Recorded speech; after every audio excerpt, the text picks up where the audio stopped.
हाल चाल सब ठीक ठाक, पढ़ाई वगैरह सब चल रही है। चलिए तो आज हम लोग बात करने वाले हैं पॉलिनोमियल के सेकेंड एक्सरसाइज के बारे में। ठीक है, तो आज एक्चुअली सेकेंड एक्सरसाइज के कॉन्सेप्ट को समझाएंगे यहाँ पे, और फिर जो नेक्स्ट वीडियो होगा वो सेकेंड एक्सरसाइज के क्वेश्चंस के बारे में होंगे। राइट, चलिए तो पहला जो आपसे क्वेश्चन मैं पूछने वाला हूं, जैसा कि मैंने आपको ऑलरेडी पहला वीडियो बनाया है और उसमें बताया है पॉलिनोमियल के पूरे कॉन्सेप्ट जो हैं फर्स्ट एक्सरसाइज के, और उसके पूरे क्वेश्चंस को मैंने करा दिया है।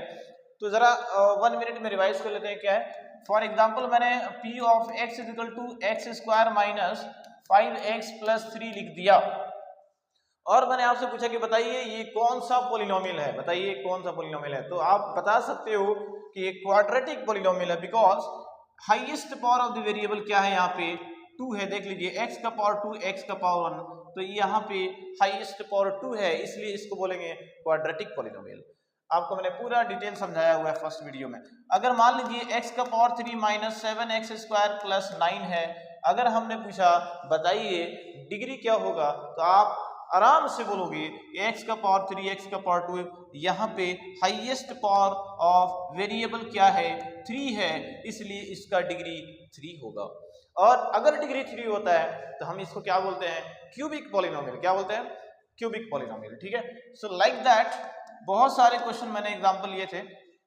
x का power 4 minus 7x square plus 8x, बताइए ये इसमें हाईएस्ट पावर क्या है। तो यहाँ पे आप देख सकते हो हाईएस्ट पावर 4 है, इसलिए डिग्री भी 4 हो जाएगा, और बाई क्वाड्रेटिक पॉलिनोमियल बोला जाता है। ठीक है, ये तो बात हो गई थी ऑलरेडी पहले वीडियो में मैं बता दिया था, लेकिन वंस मैंने इसको रिवाइज कर लिया। ठीक है, और मैंने जीरो के बारे में डिस्कस किया था कि जीरो क्या होता है। तो जीरो के बारे में डिस्कस किया था, मतलब एक्स एक्सिस को कोई भी ग्राफ कितने पॉइंट्स पे कट किया, एक्स एक्सिस को कोई भी ग्राफ कितने पॉइंट्स पे कट किया वो उसके नंबर ऑफ जीरोस कहलाते हैं। तो आप देख लो ये ग्राफ जो है एक्स एक्सिस को कितने पॉइंट्स पे कट कर रहा है, तो देख लो 1 2 3, इसलिए इसका नंबर ऑफ जीरोस कितना हो जाएगा, 3 हो जाएगा। सिंपल सा कॉन्सेप्ट था, ये सब डिस्कशन हमने लास्ट क्लास में किया था। चलिए आज के वीडियो में क्या करने वाले हैं, आज के वीडियो में क्या करने वाले हैं, देखिए आज हम बताने वाले हैं फॉर एग्जांपल मान लो p of x equal to x square minus 7x, 2x square minus 7x ले लेते हैं, प्लस 8 हमने ले लिया, 2x square minus 7x plus 8 ले लिया। अब अगर हमने क्वेश्चन आपसे पूछा कि बताइए एक्स स्क्वायर का कोएफिशिएंट क्या है, x का कोएफिशिएंट क्या है, कांस्टेंट टर्म क्या है, तो आप क्या बताओगे, क्या बताओगे, बताओ क्या बताओगे। मैंने पूछा कि बताइए अगर हमने x square coefficient of x square पूछा तो क्या होगा आंसर। अगर हमने कोइफिशिएंट ऑफ एक्स पूछा तो क्या होगा आंसर। अगर हमने कांस्टेंट टर्म पूछ दिया तो आपका आंसर क्या होगा, बताइए। बहुत ही आसान सा आंसर है इसका। देखिए अगर एक्स स्क्वायर का कोएफिशिएंट पूछता है, बेटा देख लो, अगर एक्स स्क्वायर का कोएफिशिएंट पूछता है तो इस पॉलिनोमियल में आप चेक कर लीजिए कहां पे एक्स स्क्वायर है। तो आप चेक करोगे एक्स स्क्वायर भाई साहब यहां बैठे हुए हैं, राइट, यहां बैठे हुए हैं, देख लो एक्स स्क्वायर यहां बैठा हुआ है, यस सर नो। अब मैं बात कर रहा हूं इस एक्स स्क्वायर के कोएफिशिएंट की, तो आप क्या करना है, आपको क्या करना है, बस इस एक्स स्क्वायर के बाजू वाले नंबर को चेक कर लेना है ना, एक्स स्क्वायर के बाजू वाले नंबर को, मतलब just before that x square number क्या है, बिफोर दैट एक्स स्क्वायर के पहले वाला नंबर क्या है, एक्स स्क्वायर के बाजू वाला नंबर क्या है, देख लो। तो यहाँ पे 2 लगा हुआ है, आप लिखोगे आंसर 2, यस आंसर क्या लिखेंगे आप 2। एक्स स्क्वायर का कोएफिशिएंट क्या हो जाएगा, 2 हो जाएगा। अगर हम आपसे बात कर ले एक्स का कोएफिशिएंट बताओ, तो एक्स का कोएफिशिएंट क्या होगा, -7। कुछ लोग सोच रहे होंगे सर ये तो बहुत बेसिक चीज है, तो 9th में 7th में 8th में पढ़ के। हाँ भाई मैं बेसिक से ही समझाता जाता हूँ, ठीक है ना, आपको जीरो से हीरो बनाऊंगा, ठीक है। तो मैथमेटिक्स एकदम बेसिक से पढ़ो, कोई टेंशन नहीं है, आराम से, और पूरे सिलेबस आराम से कंप्लीट करो, ठीक है ना, डोंट वरी। अभी ये सब तो हमको आता है तो वीडियो थोड़ा फास्ट भगा के देख लो, कोई टेंशन नहीं है। देख लो एक्स स्क्वायर का कोएफिशिएंट क्या हो गया 2। अगर एक्स के कोएफिशिएंट की बात कर लेते हैं, x के कोएफिशिएंट की बात कर ले तो x के बाजू में कौन सा नंबर है चेक कर लो, कौन सा नंबर है यहाँ पे -7। बेटा साइन भी इंपॉर्टेंट है, साइन भी इंपॉर्टेंट है, तो अगर प्लस है तो प्लस लिखने की जरूरत नहीं है, but if it is minus then you should write minus also. तो -7 है तो आप लिखोगे -7। अब कांस्टेंट क्या होता है, कांस्टेंट का मतलब क्या, जो नंबर है जिसके पास नो x टर्म, x कोई है ही नहीं वहां पे, नो x, विदाउट x है, सिंगल है, अकेला है, वाहिद है, ठीक है। तो अब देख लो यहाँ पे x नहीं है, यानी ये सिर्फ नंबर है, इसी को बोलते हैं कांस्टेंट। आगे बात समझो सबको। तो अगर ये समझ में आ गया तो जरा बता दो नेक्स्ट क्वेश्चन की अगर हम बात कर ले, अगर नेक्स्ट क्वेश्चन की बात कर ले फॉर एग्जांपल के तौर पे, मैं अगर नेक्स्ट क्वेश्चन की बात कर लूं फॉर एग्जांपल, चलिए ले लेते हैं, okay. p of x is equal to, बताइए p of x is equal to 3x square minus 8x minus 9, बताइए फटाफट एकदम, x स्क्वायर का कोएफिशिएंट क्या, x का कोएफिशिएंट क्या, कांस्टेंट क्या, बताओ। अब जरा देख लो, x स्क्वायर का कोएफिशिएंट अगर हम बात कर ले बेटा तो x के बाजू में, x स्क्वायर के बाजू में क्या है 3 है, x के कोएफिशिएंट की बात कर ले तो x के बाजू में क्या है -8 है, और कांस्टेंट क्या है -9 है, दैट्स इट। इतना ही है इसके अंदर, राइट, इतना ही है इसके अंदर। तो बहुत ही आसान सा है, देख लो बेटा, यहाँ पे x स्क्वायर का कोएफिशिएंट, x का कोएफिशिएंट और कांस्टेंट हमको फाइंड आउट करना, ठीक है। चलो साइन मत भूलना बेटा, साइन मत भूलना, ठीक है ना, sign is very very important. चलो अब नेक्स्ट क्वेश्चन की अगर हम बात कर ले, p of x is equal to, अगर हम बात कर ले बेटा minus 9x square minus 2x minus 5, बताओ। अब बताओ x स्क्वायर का कोएफिशिएंट क्या होगा, x का कोएफिशिएंट क्या होगा, और कांस्टेंट टर्म क्या होगा, बता दो। तो देखो बेटा एक्स स्क्वायर के कोएफिशिएंट की अगर हम बात कर ले तो देख लो बेटा, एक्स स्क्वायर के बाजू में चले जाओ, एक्स स्क्वायर के बाजू में चले जाओ, एक्स स्क्वायर के बाजू में चले जाओ, क्या है यहाँ पे -9, you right here -9, that's it. और अगर हम x के कोएफिशिएंट की बात कर ले, x के कोएफिशिएंट की बात कर ले, x के बाजू में आ जाओ, क्या है यहाँ पे -2, राइट -2, कोएफिशिएंट ऑफ x क्या हो जाएगा -2। और अगर कांस्टेंट की बात कर ले बेटा यहाँ पे -5, राइट -5, दैट्स इट। इतना आसान है, ठीक है ना, इतना आसान है। अब जरा चलो, ये तो बात समझ में आ गई, चलो ठीक है, कोई बात नहीं है, सबको समझ में आ गया। अगर हम बात कर ले फॉर एग्जाम्पल अगर हम बात कर ले कोई और क्वेश्चन लिख लेता हूं मैं आपके एग्जाम में। अच्छा ये अनलॉक लो बेटा, या कोई टेंशन नहीं है। अब चलिए अगर हम बात कर लें, p of x is equal to दिया हुआ है, p of x is equal to दिया हुआ है, p of x 7x square plus 14x plus 7, बताइए इसमें कितने जीरोस होंगे, कितने जीरोस होंगे।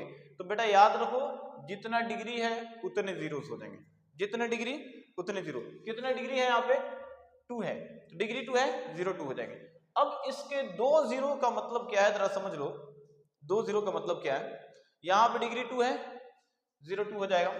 अब 2 0 का मतलब क्या है, अब 2 0 का मतलब क्या है, x की 2 वैल्यूज आएंगी, x की 2 वैल्यूज आएंगी, और वो मैं आपको बताऊंगा कि x की 2 वैल्यू कैसे फाइंड आउट किया जाता है, आराम से आप उसको फाइंड आउट कर लोगे। 9th में भी था, बहुत सारे लोग बोलेंगे सॉरी तो 9th में सीख के हम लोग, लेकिन 10th में भी है बेटा, तो उसको समझना पड़ेगा, सीखना पड़ेगा। अगर आप भूल गए हो तो एक बार फिर से देख लो, कोई टेंशन नहीं, गुनाह नहीं हो जाएगा, राइट। चलो तो x की 2 वैल्यूज यहाँ पे आएंगी। अब वो x की 2 वैल्यूज क्या होंगी, वो कैसे निकालना है, उसको डिस्कशन बाद में अभी करते हैं। जरा देख लो, पहले मैं क्या बताना चाहता हूँ। अगर वो 2 वैल्यूज हैं, एक को मान लो अल्फा और दूसरे को मान low beta, alpha and beta. मान लो x की 2 वैल्यू है बेटा, x की 2 वैल्यू है, मान लो कुछ भी मान लेते हैं, अभी मतलब सर इसको फैक्टराइज किए तो क्या होगा, ये होगा, मान लो 7 - 7 है, 2 वैल्यूज आ गई, ठीक है ना, ठीक है ना, 7 - 7 मान लो, या कुछ अलग वैल्यू मान लो 2 and 3 मान लेते हैं, 2 and 3 मान लेते हैं, x की 2 वैल्यूज मान लेते हैं। इसको मैं फैक्टराइज नहीं कर रहा हूँ बेटा, ये मत सोचना कि इसको फैक्टराइज करके आंसर ला दिया सर, उसका तो अलग आंसर आता है, इसको अलग आंसर आपने लिख दिया है बेटा। मैं सिंपल एग्जांपल ऐसे ले रहा हूँ, ठीक है ना, कि x की 2 वैल्यू मान लो हमने ले लिया, 2 and 3 ले लिया, तो अगर ऐसा 2 and 3 x की दो वैल्यू आती हैं, एक 2 आ गया और एक 3 आ गया, तो एक के नाम दे दो अल्फा और दूसरे के नाम दे दो बीटा। जैसे फॉर एग्जांपल सिंपल सी बात है, एक मान लो कोई ह्यूमन बींग्स है, राइट, कोई जो भी आदमी है और उसके मतलब दो बेटे हैं, ठीक है ना, तो एक का नाम रख दिया अल्फा, दूसरे का नाम रख दिया बीटा। होता ना भाई, दो बच्चे हैं किसी के, मान लो किसी के दो बच्चे हैं, तो एक का नाम दे दिया अल्फा, दूसरे का नाम दे दिया बीटा। वैसे ही है यहाँ पे क्वाड्रेटिक पॉलिनोमियल होता है। तो अगर क्वाड्रेटिक पॉलिनोमियल में दो जीरोस आएंगे तो दो जीरोस में से एक का नाम दे दोगे अल्फा, दूसरे का नाम दे दोगे बीटा, ठीक है ना। अब क्वेश्चन क्या आएगा, देखो क्वेश्चन क्या पूछता है कि बताइए जो अल्फा एंड बीटा जो है आपका, ये जीरोस जो है आपके, जीरोस ऑफ दी पॉलिनोमियल है, मान लो जीरोस ऑफ दी पॉलिनोमियल है। अगर alpha beta zeros of the polynomial की अगर जीरो है, यानी पॉलिनोमियल के बेटे हैं, ठीक है ना। अगर पॉलिनोमियल के दो बेटे हैं तो बताइए उन दोनों बेटे का सम क्या होगा और उन दोनों बेटे का प्रोडक्ट क्या होगा। भाई थोड़ा सा समझाने के लिए एग्जाम्पल ले रहा हूँ। कहने का मतलब क्या है, अगर दो जीरो है पॉलिनोमियल के तो उनका सम क्या होगा और उनका प्रोडक्ट क्या होगा, निकालो। तो देखो पहला क्वेश्चन पूछता है sum of the zero, sum of the zeros of the polynomial, sum of the zero of the polynomial.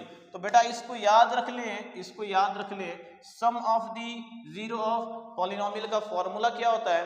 सम का मतलब सबको पता ही होगा, सम का मतलब क्या होता है, प्लस कर देना। सम का मतलब प्लस कर देना होता है।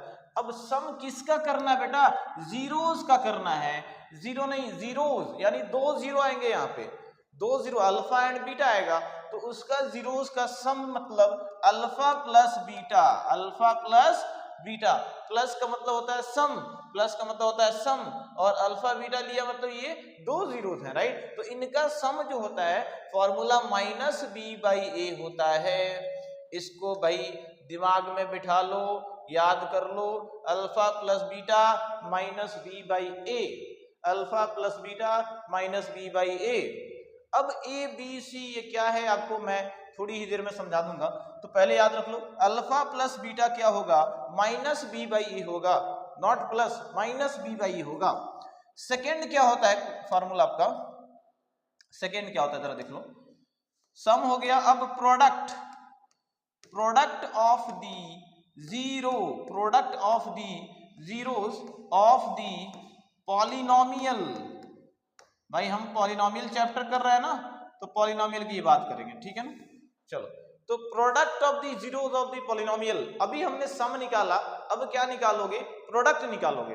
तो देखो बेटा प्रोडक्ट का मतलब क्या होता है, मल्टीप्लिकेशन, ये तो सबको पता है।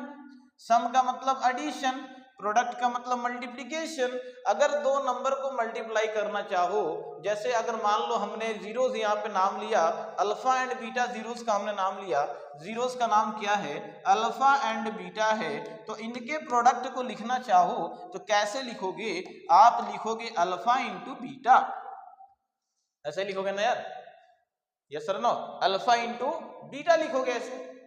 प्रोडक्ट की बात कर रहा हूं मैं तो अल्फा इंटू बीटा, अगर सम की बात किया तो अल्फा प्लस बीटा। अब ये alpha into beta is equal to क्या होता है फॉर्मूला, सी बाई ए होता है। क्या होता है, सी बाई ए। देखो बेटा मैं एकदम स्टार्टिंग से बता रहा हूँ, कुछ लोग होंगे सर ये तो हमको सब कुछ आता है, प्रोडक्ट मतलब अल्फा बीटा कितना इतना डिटेल। हाँ भाई मैं डिटेल समझाऊंगा, आप स्टार्टिंग से पढ़ो, थोड़ा सा टाइम लो, मजा आएगा। अल्फा इंटू बीटा क्या है, सी बाई ए होता है। अब ये ए बी सी क्या है आपको जरा देख लो, ए बी सी क्या है इसको हम बता देते हैं आपको क्या है। तो अगर क्वेश्चन पूछ लिया अल्फा प्लस बीटा बताओ, तो minus B by A, B की वैल्यू मालूम, ए की वैल्यू मालूम, सब्स्टिट्यूट कर दो आंसर हो जाएगा। Product of zero alpha into beta क्या होता है फॉर्मूला, सी बाई ए और सी मालूम रहेगा, वैल्यू सब्स्टिट्यूट कर दो आंसर हो गया। अब ये ए बी सी कैसे निकालोगे, अब देख लो, ये सबको क्लियर है, चलो ठीक है। अब मैं इसको इरेज करता हूँ, ठीक है ना। तो चलिए अब जरा देखते हैं नेक्स्ट अगर हम बात कर लें, ठीक है, नेक्स्ट बात कर लें, जैसे मैं एक एग्जांपल लेता हूं, ओके, और उसमें सम एंड प्रोडक्ट दोनों में निकाल के दिखाता हूं आपको, सम भी और प्रोडक्ट भी दोनों निकाल के दिखाता हूं। चलिए, अगर हमने क्वेश्चन लिया p of x is equal to 3x square plus 8x plus 9, बताइए सम ऑफ द जीरो कितना होगा, प्रोडक्ट ऑफ द जीरो कितना होगा, बताइए। तो बेटा आप डायरेक्ट लिखोगे, पहले बताओ ABC लिखने आता है, नहीं आता तो देख लो A की वैल्यू कैसे, B की वैल्यू कैसे और C की वैल्यू कैसे लिखोगे, ठीक है ना। How to write A value, B value and C value.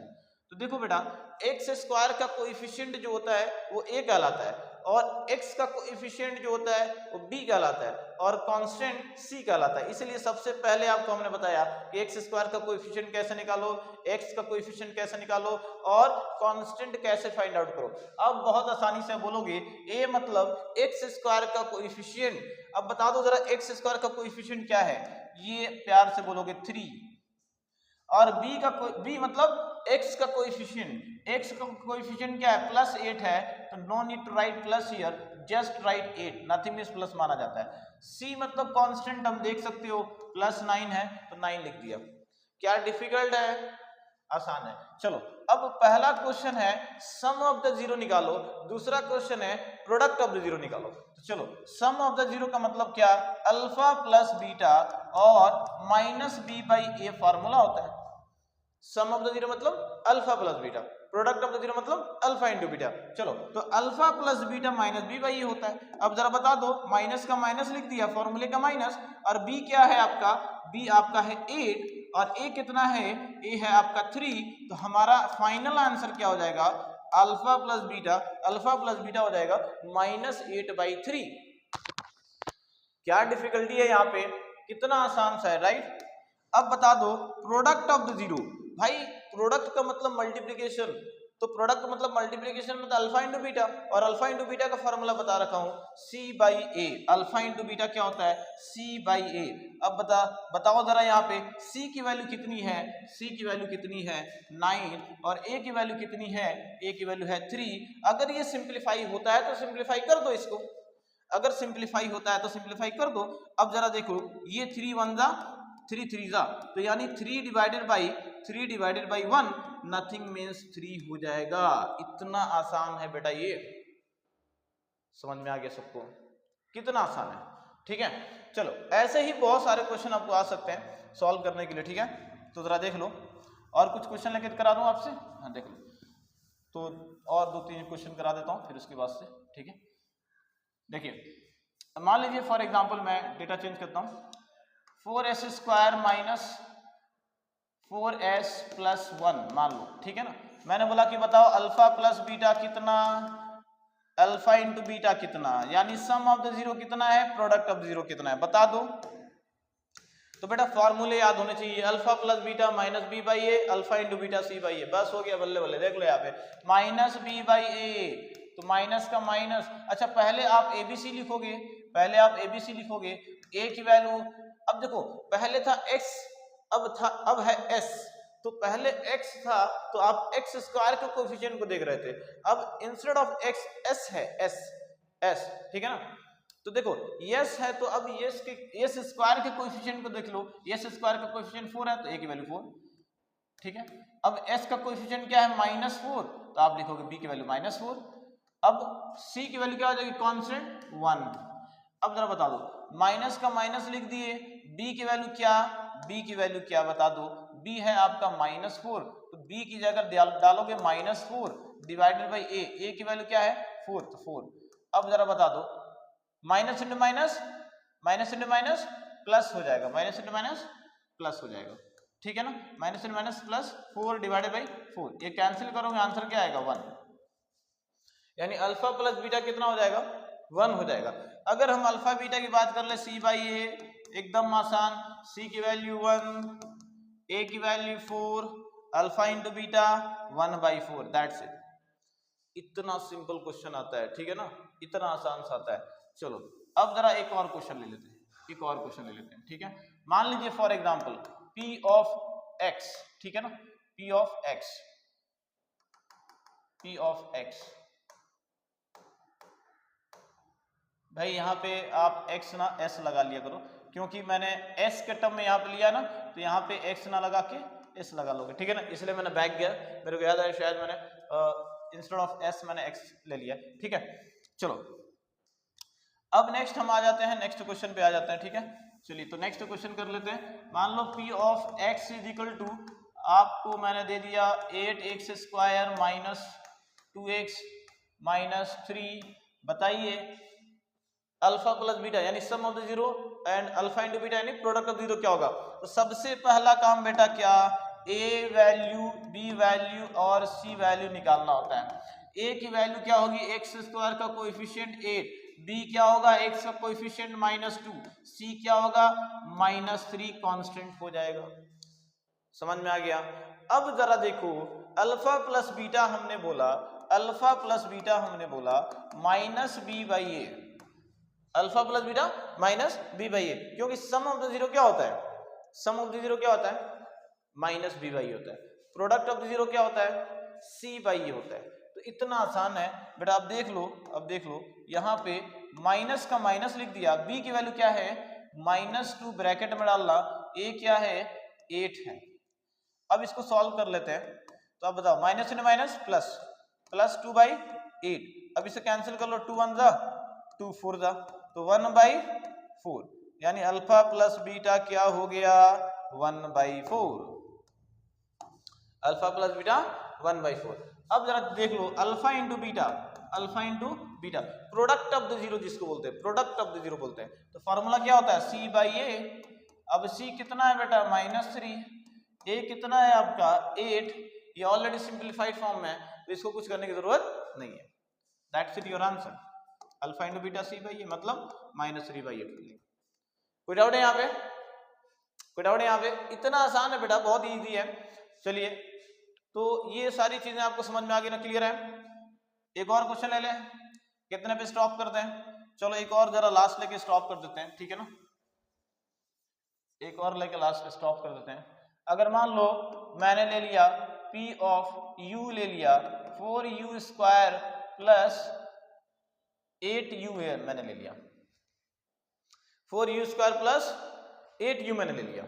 अब मैंने बोला कि बताओ abc क्या, पहले तो abc निकालोगे ना भाई, तब तो अल्फा प्लस बीटा और अल्फा इंटू बीटा निकालोगे, राइट। तो चलो तो सबसे पहले abc की बात कर ले।